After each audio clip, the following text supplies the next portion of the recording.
नमस्कार दोस्तों, आप सभी का हमारे MDS न्यूज चैनल में स्वागत है। दोस्तों, आज हम बात करेंगे 10 अगस्त के सभी मुख्य समाचारों और तमाम बड़ी खबरों के बारे में। दोस्तों, अगर आप हमारे चैनल पर नए हैं तो प्लीज चैनल को सब्सक्राइब करके बेल आइकन को भी दबा दें, जिससे आप सभी तक सभी ताज़ा खबरें जल्द ही पहुंचा सके। तो आइए दोस्तों, बिना टाइम वेस्ट किए खबरों पर नजर डालें। चलिए बढ़ते हैं आज के पहले व महत्वपूर्ण अपडेट की ओर। संजय दत्त सांस लेने की तकलीफ के चलते मुंबई के लीलावती अस्पताल में भर्ती। बॉलीवुड एक्टर संजय दत्त को मुंबई के लीलावती अस्पताल में भर्ती कराया गया है। जानकारी के अनुसार उन्हें सांस लेने में परेशानी हो रही है। सांस लेने में परेशानी के मद्देनजर उनका कोरोना टेस्ट भी कराया गया था, लेकिन संजय दत्त से जुड़े सूत्रों की माने तो कोरोना टेस्ट में उनकी रिपोर्ट नेगेटिव आई है। जानकारी के अनुसार संजय दत्त को शाम करीब 6 बजे लीलावती अस्पताल में भर्ती किया गया। सांस की समस्या को देखते हुए आनन फानन में अस्पताल में ही कोरोना टेस्ट किया गया। इसमें रैपिड एंटीजन टेस्ट की रिपोर्ट नेगेटिव है, लेकिन स्वैब टेस्ट भी किया गया है, जिसकी रिपोर्ट आना बाकी है। रक्षा मंत्री राजनाथ सिंह की ओर से बड़े ऐलान किए गए हैं। रक्षा मंत्री राजनाथ सिंह का ऐलान, 101 रक्षा उत्पादों के आयात पर लगेगी रोक, भारत में होगा निर्माण। रक्षा मंत्री राजनाथ सिंह ने आत्मनिर्भर भारत की राह अपनाने को लेकर रविवार को बड़ी घोषणा की है। उन्होंने ऐलान किया कि अब रक्षा उत्पादन के स्वदेशीकरण को बढ़ावा देने के लिए 101 रक्षा उत्पादों के आयात पर प्रतिबंध लगाया जाएगा और इन्हें स्वदेशी स्तर पर बनाया जाएगा। रक्षा मंत्री राजनाथ सिंह ने अपने ट्विटर अकाउंट पर इस फैसले की घोषणा करते हुए कहा कि प्रधानमंत्री नरेंद्र मोदी ने 5 स्तंभों अर्थव्यवस्था, इंफ्रास्ट्रक्चर प्रणाली, जनसांख्यिकी और मांग के आधार पर आत्मनिर्भर भारत का आह्वान किया है। साथ ही इसके लिए विशेष आर्थिक पैकेज की भी घोषणा की है। राजनाथ सिंह ने कहा, उस आह्वान से संकेत लेते हुए रक्षा मंत्रालय ने 101 वस्तुओं की सूची तैयार की है, जिनके निर्यात पर प्रतिबंध लगाया जाएगा। यह रक्षा क्षेत्र में आत्मनिर्भरता की दिशा में एक बड़ा कदम है। राजनाथ सिंह ने जानकारी दी कि 101 रक्षा उत्पादों की सूची में बख्तरबंद लड़ाकू वाहन भी शामिल हैं। राजनाथ सिंह ने कहा कि 101 रक्षा उत्पादों की सूची में उच्च प्रौद्योगिकी वाले हथियार जैसे असॉल्ट राइफलें, sonar system, transport aircraft, LCH radar और कई अन्य चीजें शामिल हैं। दोस्तों, इसी बीच मॉरिशस से एक बड़े हादसे की खबर सामने आई है। मॉरिशस तट पर हजारों टन ईंधन से भरा जहाज लीक, खतरे में 13 लाख लोगों की जान, इमरजेंसी घोषित पिक्स। मॉरिशस तट पर फंसे जापान के एक जहाज से हजारों टन ईंधन के रिसाव शुरू होने के बाद पर्यावरणीय आपातकाल घोषित कर दिया गया। प्रधानमंत्री प्रविंद जगन्नाथ ने उपग्रह से ली गई तस्वीरों में पर्यावरणीय इलाकों के पास नीले जल में गहरे रंग का तैलीय पदार्थ फैलता देखकर इसे बेहद संवेदनशील बताया और आपातकाल की घोषणा की। मॉरिशस ने कहा कि यह पोत करीब 4000 टन ईंधन ले जा रहा था और इसके निचले हिस्से में दरारें आ गई हैं। जगन्नाथ ने इससे पहले दोपहर में कहा था कि उनकी सरकार मदद के लिए फ्रांस से अपील कर रही है। उन्होंने साथ ही कहा था कि यह रिसाव 13 लाख की आबादी वाले उनके देश के लिए एक खतरा है, जो मुख्यतः पर्यटन पर आश्रित है और कोरोना वायरस वैश्विक महामारी के प्रभावों से बुरी तरह प्रभावित है। दोस्तों, इसी बीच आंध्र प्रदेश में से एक बड़ी घटना की खबर सामने आई है। आंध्र प्रदेश विजयवाड़ा में होटल में बनाए गए कोविड-19 सेंटर में लगी आग, 7 की मौत, कई झुलसे। आंध्र प्रदेश के विजयवाड़ा में स्वर्णा पैलेस होटल में जबरदस्त आग लग गई। इस घटना में 7 लोगों की मौत हो गई है, जबकि कई लोग आग में बुरी तरह से झुलस गए हैं। अभी मृतकों की संख्या बढ़ने की आशंका जताई जा रही है। इस होटल में बनाए गए कोविड-19 सेंटर में कोरोना वायरस से संक्रमित होने वाले 40 मरीजों को रखा गया था। बताया जा रहा है कि इस हादसे में करीब 30 लोगों को बचा लिया गया है। हालांकि कई लोग बुरी तरह से झुलसे हैं, जिन्हें अस्पताल में भर्ती करवाया गया है। बताया जा रहा है कि शॉर्ट सर्किट की वजह से कोविड-19 सेंटर में आग लगी है। नेटफ्लिक्स की तरफ से अच्छी खबर सामने आई है। भारतीय लोगों के लिए नेटफ्लिक्स का बड़ा धमाल, अब हिंदी में ले सकेंगे नेटफ्लिक्स के मजे। भारत में अपने लॉन्च होने के 4.5 साल बाद नेटफ्लिक्स ने यूजर्स के लिए हिंदी इंटरफेस की घोषणा की है। ये सुविधा मोबाइल, कंप्यूटर और टीवी पर उपलब्ध होगी। अब आप हिंदी भाषा में साइन अप, सर्च और पेमेंट कर पाएंगे। हिंदी इंटरफेस को पाने के लिए आपको नेटफ्लिक्स वेबसाइट पर मैनेज प्रोफाइल पर जाकर भाषा के तहत हिंदी में स्विच करना होगा। भाषा सेटिंग्स हर प्रोफाइल की अलग अलग सेट कर सकते हैं, इसलिए आपको नेटफ्लिक्स पर अन्य सदस्यों के प्रभावित होने की चिंता करने की जरूरत नहीं है। यात्रियों के लिए खुशखबरी।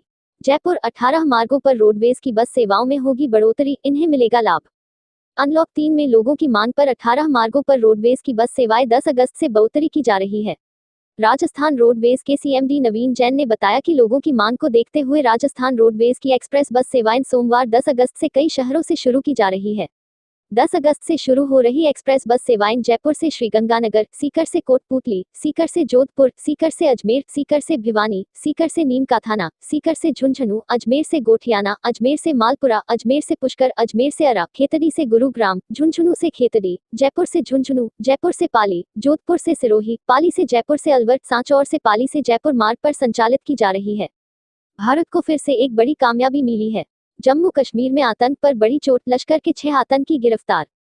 जम्मू में सुरक्षा बलों को बड़ी सफलता हाथ लगी है। लश्कर-ए-तैयबा के 6 आतंकवादियों की गिरफ्तारी के बाद टेरर फंडिंग के मॉड्यूल का भंडाफोड़ हुआ है।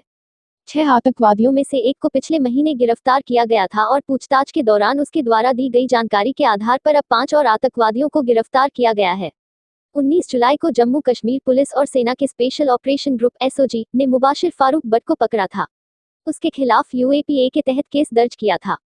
अब जम्मू पुलिस के एसओजी ने लश्कर के 5 और आतंकवादियों को गिरफ्तार किया है। केरल विमान हादसे को लेकर भी बड़ा अपडेट सामने आया है। विमान हादसे के मृतकों समेत सभी यात्रियों का होगा कोरोना टेस्ट, ब्लैक बॉक्स बरामद और भारत चीन सैन्य कमांडरों की मीटिंग, पड़े बड़ी खबरें। केरल के कारीपुर अंतर्राष्ट्रीय एयरपोर्ट पर हादसे का शिकार हुए एयर इंडिया एक्सप्रेस के विमान में जितने यात्री भी सवार थे उन सभी का कोरोना टेस्ट कराया जाएगा। केरल सीएमओ ने बताया कि कोरोना जांच उन लोगों की भी की जाएगी जिन्होंने हादसे में अपनी जान गंवा दी है। विमान में मौजूद एक व्यक्ति का कोरोना टेस्ट पॉजिटिव आया है।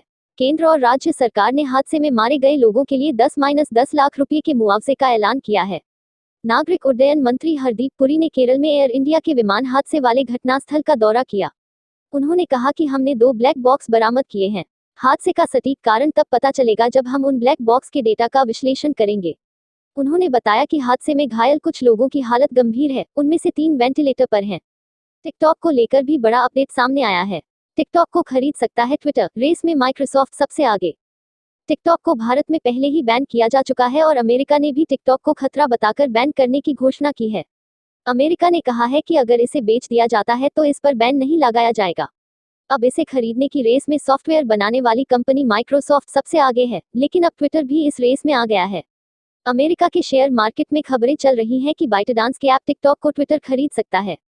इस मामले से परिचित कुछ लोगों ने मीडिया को बताया कि ट्विटर ने बाइटडांस के मालिक से इस मामले को लेकर मुलाकात की है। चलिए नजर डालें कोरोना अपडेट पर। तबाह हुए ये 13 जिले, हो जाएं सावधान, यहां मंडरा रही कोविड मौत। भारत में भयावह होती कोरोना वायरस की स्थिति के बीच 13 जिलों ने चिंता बढ़ा दी है। यहां मौतों का आंकड़ा सबसे ज्यादा है। ये 13 जिले 8 राज्यों और केंद्र शासित प्रदेशों में फैले हैं। हर 7 में से एक कोविड मौत इन जिलों में हो रही है। बता दें कि भारत में अब तक 42,000 से ज्यादा लोगों की कोरोना की चपेट में आकर मौत हो चुकी है। देश में 8 राज्यों के 13 जिले ऐसे हैं जहां कोविड की स्थिति बेहद खराब है। इनमें असम में कामरूप मेट्रो, बिहार में पटना, झारखंड में रांची, केरल में अलापुझा और तिरुवनंतपुरम, ओडिशा में गंजम, उत्तर प्रदेश में लखनऊ, उत्तर 24 परगना, हुगली, हावड़ा, कोलकाता और पश्चिम बंगाल में मालदह और दिल्ली शामिल हैं। इसी बीच एक बड़ी व महत्वपूर्ण खबर सामने आई है।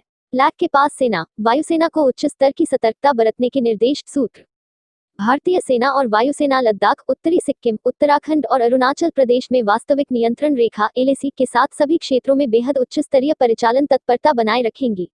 साथ ही जब तक चीन के साथ सीमा गतिरोध को लेकर संतोषजनक समाधान सामने नहीं आता तब तक उच्च स्तरीय सतर्कता बरती जाएगी। सूत्रों ने यह बात कही। उन्होंने बताया कि थल सेना प्रमुख जनरल एमएम नरवणे पहले ही एलएसी के साथ सीमावर्ती संरचनाओं के संचालन की निगरानी कर रहे सेना के सभी वरिष्ठ कमांडरों को निर्देश दे चुके हैं कि वे बेहद उच्च स्तर की सतर्कता बरतें और चीन के किसी भी दुस्साहस से निपटने के लिए आक्रामक रुख अपनाएं। चलिए दोस्तों, आज के लिए बस इतना ही। अब कल मिलेंगे देश भर की तमाम बड़ी व छोटी खबरों के साथ। दोस्तों, अगर आप हमारे चैनल पर नए हैं तो प्लीज चैनल को सब्सक्राइब करके बेल आइकन को भी दबा दें और रोजाना ऐसी वीडियोस को लाइक कर शेयर करना ना भूलें। धन्यवाद।